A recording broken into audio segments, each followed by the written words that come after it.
जरा सुनो ना, जो अलग से मसाला तुम मिलाती हो ना, उसी मसाले की वजह से मुझ में आज इतनी ताकत है। अगर वो मसाला नहीं होता ना, तो आज मैं जिंदा नहीं होता। सर जी, फिर से आप शगुन वाली बातें कर रहे हैं। जो मन करता वो कीजिए। जनक, मैं जा रही हूँ। जरा सुनो ना प्लीज।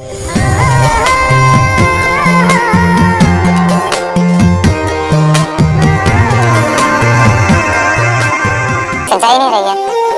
और ऐसी क्या बात थी जो भुला नहीं पा रहे? अच्छा, अभी अभी ऑफिस से आए, बैठिए, मैं कुछ दिखा रहा था। एक सेकंड। जनक, कहाँ जा रही हो तुम? अरे आ रही हूँ बाबा। 2 मिनट तो रुको ना, हमेशा चली जाती हो।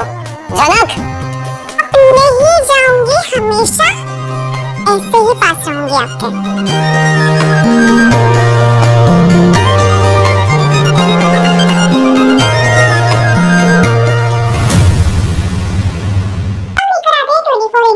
एंटरटेनमेंट की एक्सक्लूसिव खबरें। तो ऐसे ही ताजा तरीन खबरों के लिए हमारे चैनल टेलीचक्कर टीवी को लाइक, शेयर, सब्सक्राइब जरूर करिएगा।